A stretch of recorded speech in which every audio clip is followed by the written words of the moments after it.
Senator Rand Paul has been in some high-profile spats recently, both with fellow Republican Chris Christie and the White House. But behind the scenes, Paul has been working with the Obama administration to change how nonviolent offenders are sentenced. That may not come as a surprise if you read his latest book. It's called Government Bullies: How Everyday Americans Are Being Harassed, Abused, and Imprisoned by the Feds. Senator, good morning. Good morning. Thanks for having me. What do you think about the announcement by the Attorney General about these mandatory sentencing, and how will that change things? You know, I think it's a good step in the right direction. A lot of people don't realize this, but young people sometimes are caught up and make mistakes with drugs. But instead of a judge having the ability to give them a sentence that's appropriate, they're sometimes stuck giving them 5, 10, even 20 years with no discretion.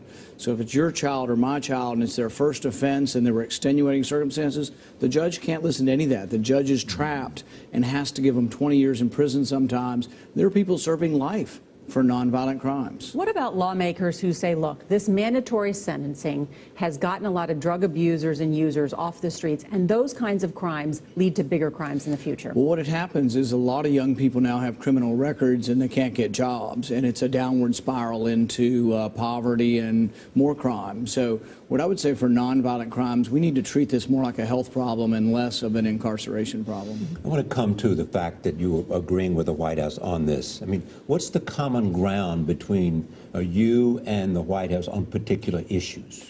Well, it's interesting. There's probably more than meets the eye. Sometimes people play up differences more than they do similarities.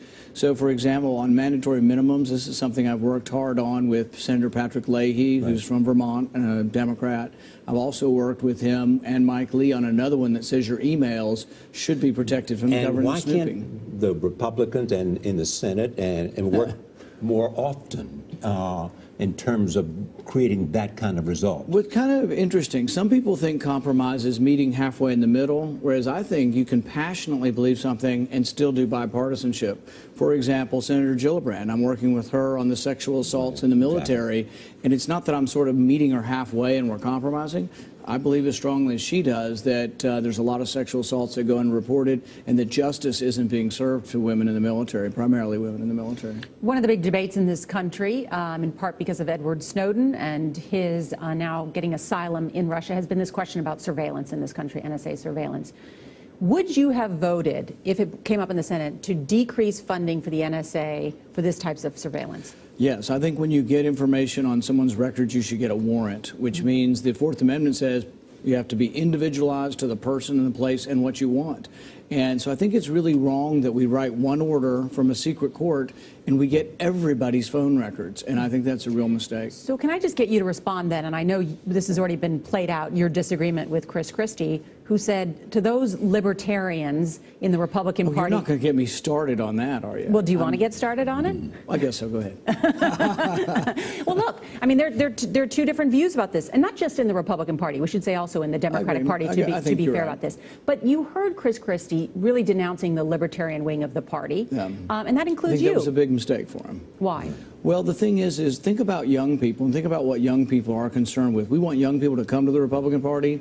They don't have any money, so they're not too concerned with taxes and regulations, but they all have a cell phone and they're all on the internet and they are concerned about their privacy. So I think the Republican Party ought to be the party that is concerned with and wants to protect your right to privacy. What does it mean to be libertarian, you think, today? You know, I think for the most part it means that you believe sincerely in a strict interpretation of the Constitution, in the Bill of Rights, in privacy. Okay, can I turn to politics for a bit? You were among those people thinking about running for president. The thought has crossed my mind. Yeah, and making trips to Iowa and other places. Right. What will make you decide to run? You know, it's an enormous amount of invasion of your privacy to run for a national office. So it'll be a big discussion with my family on whether or not, one, we want to withstand the sort of the onslaught and the scrutiny that you get with this.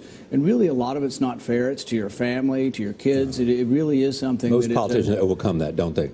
Well, yes and no, and some choose not to. So it is a big decision, and I haven't made my mind up. You're from Kentucky. It looks like at the polls that the minority leader in the Senate, Mitch McConnell, is in trouble.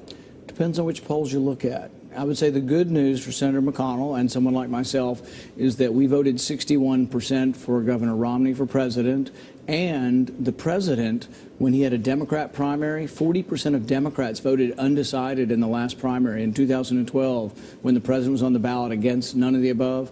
40% voted for none of the above. His campaign manager said he has to hold his nose, and he's also known to be someone who strongly supports you. Yeah, the funny thing about that is I know the campaign manager well, and I've been on a campaign bus with him before, and I'm guessing it's McConnell who has to hold his nose sometimes.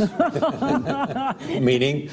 Oh, well, we'll just have to let that stand as is, you know. But no, I think that I've met and worked with the campaign manager, and I see nothing but sincerity and desire really to have Senator McConnell reelected, and I think he'll do everything within his power to make that happen. And go ahead.